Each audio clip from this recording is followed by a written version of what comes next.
O que significa você carregar a sua cruz diariamente? Para a gente dar base, para a gente começar a nossa conversa, o texto que a gente vai ler é o texto de Lucas, capítulo 9, versículo 23, que vai dizer o seguinte: Dizia Jesus a todos: se alguém quer vir após mim, a si mesmo se negue dia a dia e tome a sua cruz e siga. É muito interessante esse texto, né? Porque o que a gente tem que pensar aqui é o seguinte: Jesus está tendo uma conversa com os discípulos, uma conversa com a multidão.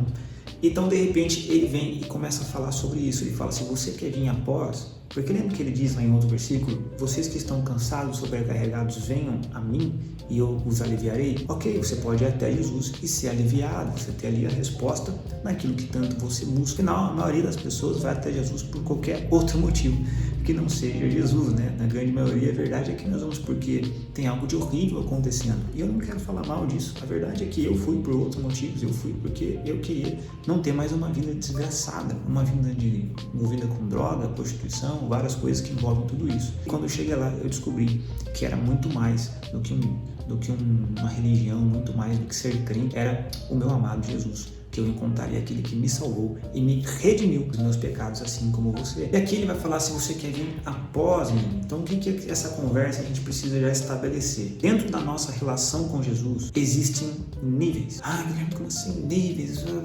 Desqualificado, tem que me qualificar. Não é sobre isso que eu estou falando. O que eu quero dizer são níveis de relação. Assim como existem pessoas que, na sua família, que você pode ter um pai, você vai ter uma relação com o seu pai de um certo nível, com a sua mãe de um certo nível. Quando você casa, de certo nível. Quando você tem um filho, de certo nível. Então, assim, você tem níveis de relação. Jesus está dizendo a mesma coisa. Existem níveis de relação com ele. E se você for reparar, nos evangelhos você vai perceber que existia a multidão, existia os que o perseguiam, Jesus, fariseus, mestres da lei, existiam os discípulos, existiam os 12, existiam aqueles que eram mais próximos dele, que era Pedro, Tiago e João, que ele falava outras coisas. Existia João, que era o seu grande amigo, que estava muito perto dele e ouvia coisas que outros não ouviam. Então, existiam níveis de relação e existe isso para nós. Então, ele está dizendo: se alguém quer vir após mim, negue-se a si mesmo. E esse é um chamado ao discipulado. Essa é a verdade. É um chamado de você ser discípulo de Jesus. E o que é um discípulo? Discípulo é alguém que segue. Discípulo é alguém que está aprendendo com algum mestre. É alguém que não só recebeu ali a salvação, a redenção de Deus, assim como todos nós, mas é alguém que agora vem para uma caminhada de aprendizado, de mudança, de transformação. Uma caminhada em que você vai se tornando cada vez mais parecido com o seu mestre. Então Jesus está dizendo: existe uma caminhada para mim e para você, de pós mim. Porém, ele está dizendo que quem quiser vir após mim terá que tomar a sua própria cruz todos os dias. Então, seguindo. Eu quero trazer uma reflexão para você, né? Jesus, ele tomou a cruz da sua própria vida. E o que era tomar essa cruz? Essa cruz, se você for reparar, talvez fosse a missão que ele tinha. Talvez tudo aquilo que acompanhava a sua missão. Tudo aquilo que ele tinha que fazer. E cada um de nós que tem uma missão em Jesus, como discípulos, nós vamos ter os nossos próprios desafios. Nós vamos ter coisas que nós vamos precisar carregar, que serão desafiadoras, por ser um discípulo de Jesus e para cumprir a missão. Eu garanto para você que para eu gravar esse vídeo, para eu gravar outros vídeos, para fazer parte aqui da liderança da igreja, da parte de ensino da igreja, eu tenho que tomar minha cruz todos os dias e com todos os desafios que ela acompanha. O que é tomar essa cruz, né? É você pregar a sua vida nessa cruz, é você abandonar a sua vida nessa cruz. Ele está falando do sacrifício necessário para que você consiga viver essas coisas. Então, tomar a cruz fala de um certo sacrifício, fala de um nível de você viver com Jesus, aprendendo, sendo discipulado, sendo transformado, todo aquilo que é maravilhoso da nossa relação com Deus. Mas, ao mesmo tempo, de que essas coisas vão exigir de nós um certo nível de sacrifício, um certo nível de perda, em que nós precisamos perder da nossa vida. Nós precisamos abandonar coisas que nós queremos fazer para que nós possamos tomar a cruz do ministério, da vida de discipulado que nos é oferecido. Um texto para nos ajudar a entender um pouco isso é um texto que está lá em Gálatas 2:20, um texto que o apóstolo Paulo deixou para nós.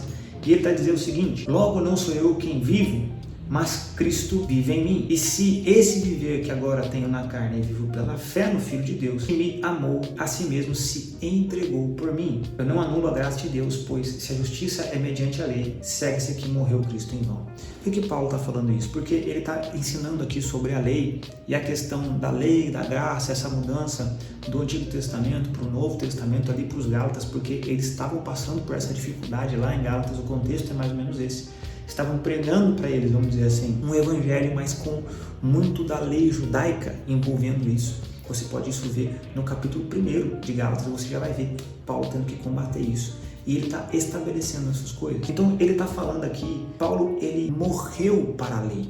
Ele fala, cara, eu abandonei essas coisas. Porque se você não sabe, o apóstolo Paulo, ele não era como os outros discípulos ali dos 12. Ele foi um cara que viveu entre os fariseus, um grande mestre da lei.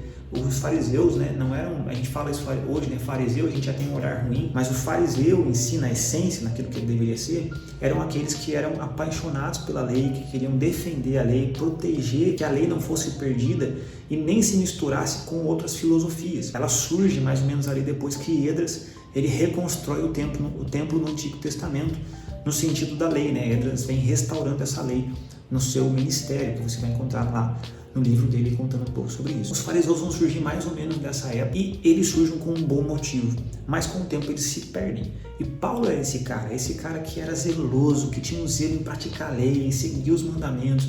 Ele fala, eu persegui a igreja de Cristo em prol do zelo que eu tinha pela lei, mas só que eu não sabia que eu estava fazendo algo errado. Ele fala até que um dia eu encontro o mestre e ele realmente tem uma mudança de vida. Então ele fala, cara, eu abandonei a lei, eu crucifiquei quem eu era, eu crucifiquei o cara que eu sou para que aquele que vive na minha carne agora se manifeste. Porque ele fala, já não sou eu quem vive, mas é o Cristo que vive em mim. Então tomar a sua cruz é que muitas vezes, cara, eu quero viver sem a cruz. Muitas vezes eu não quero fazer as coisas que a cruz me pede.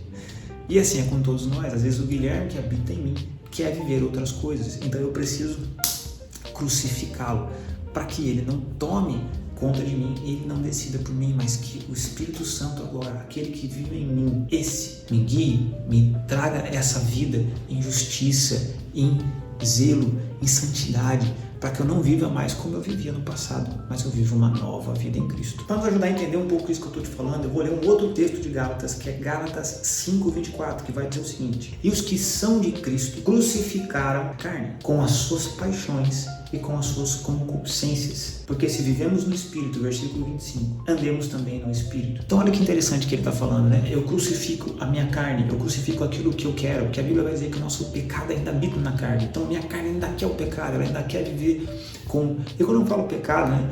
Todo mundo já pensa em sexualidade, pornografia. E sim, cara, essas coisas são pecado, elas são erradas, elas nos fazem mal, elas nos afastam de Deus.